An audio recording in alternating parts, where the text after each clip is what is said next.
Hi అండి. అస్సలాముఅలైకుం. Welcome back to our channel.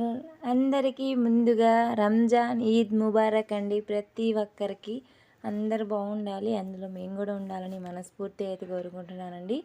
ఇదిగోండి పండగ పనులు అయితే స్టార్ట్ అయిపోయినాయండి. మార్నింగ్ ఇక్కడ లేవంగానే అయితే ముందైతే ఫ్రెష్ అయిపోయి వచ్చానండి. ఫస్ట్ స్టార్టింగ్ పాయసం అయితే చేస్తున్నానండి. వంట అయితే ఏం చేయలేదు. ఫస్ట్ పాయసం అయిన తర్వాతే వంట అనేది ప్రిపేర్ చేస్తానండి. ఈరోజు ఫస్ట్ టైం నేను బెల్లం పాయసం చేస్తున్నానండి. అసలు ఇంతవరకు అయితే చేయలేదండి నేను ఎప్పుడు.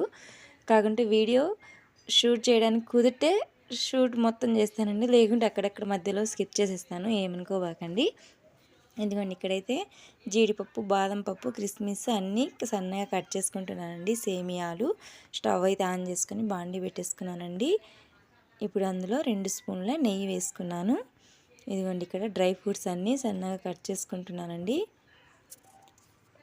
మార్నింగ్ లేచినప్పటి నుంచి ఒకటే హడావుడి అండి. మామూలుగా రోజు పని ఉంటుంది, ఈ పండగ రోజు కూడా మనకు రెస్ట్ ఉండదండి. ఇంకా ఎగస్ట్రా పనులు, ఎక్కువ పనులు. ఇప్పుడు ఈ వంట చేయాలి, పిల్లలకు రెడీ చేయాలి. పిల్లలు ఉదయాన్నే నమాజ్కి వెళ్ళాలండి. వాళ్ళు నమాజ్కి వెళ్ళొచ్చేసరికి పాయసం అనేది రెడీ అయిపోవాలి. అంటే నమాజ్ నుంచి రాగానే పాయసం తాగుతారు.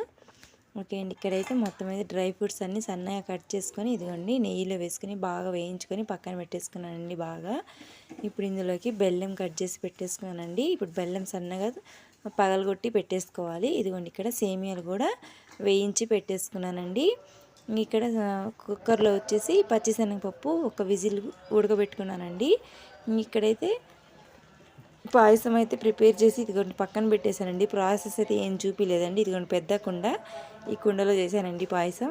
ఇక్కడ లంచ్కి అయితే ప్రిపేర్ చేస్తున్నానండి. ఈరోజు కద్దు దాల్చారు, చికెన్ బిర్యానీ, గోంగూర, పెరుగు అండి. ఇవేనండి మా స్పెషల్ ఈరోజు. ఈ వంటలన్నీ చేస్తున్నాను, కుదిరితే వీడియో తీస్తాను. ఫుల్ వీడియో అయితే తీయలేదండి, మధ్యలో అక్కడక్కడ స్కిప్ చేసేసాను, ఏమనుకోవద్దు.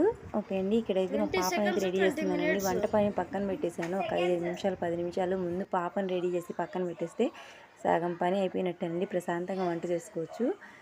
ఇక్కడైతే మా పాప రెడీ అయిపోయిందండి. మా బాబు మా వారు ఇద్దరు నమాజ్కి అయితే వెళ్ళారండి. ఇక్కడైతే నేను చికెన్ బిర్యానీ కోసం ముందుగా అయితే చికెన్ అయితే మ్యాగ్నేట్ చేసి పెట్టేసుకుంటున్నానండి. చికెన్ అయితే బాగా క్లీన్ చేసుకొని బౌల్లో వేసుకొని ఉప్పు, కారం, పసుపు, ధనియాల పౌడరు, గరం మసాలా, పెరుగు, జీలకర్ర పౌడర్ అండి మెయిన్గా. ఇవన్నీ వేసుకొని ఒక 1/2 అవర్ అనేది మ్యాగ్నేట్ చేసి పక్కన పెట్టేస్తే చికెన్ బిర్యానీ పర్ఫెక్ట్గా వస్తుందండి. ముక్కకు కూడా ఉప్పు, కారం అనేది చాలా పర్ఫెక్ట్గా పట్టుద్ది. ప్రాసెస్ అయితే ఏం చూపించలేదండి, బిర్యానీ ప్రాసెస్. ఇదిగోండి ఇక్కడైతే బిర్యానీ రెడీ అయిపోయిందండి. వంట చేయడం అయితే కంప్లీట్ అయిపోయిందండి. వేడి వేడి చికెన్ బిర్యానీ, కద్దు దాల్చార్, గోంగూర, పెరుగు, బెల్లం పాయసం అండి. ఫస్ట్ టైం చేశానండి బెల్లం పాయసం. చాలా టేస్టీగా, చాలా బాగా కుదిరిందండి. Thank you for watching more videos. Bye.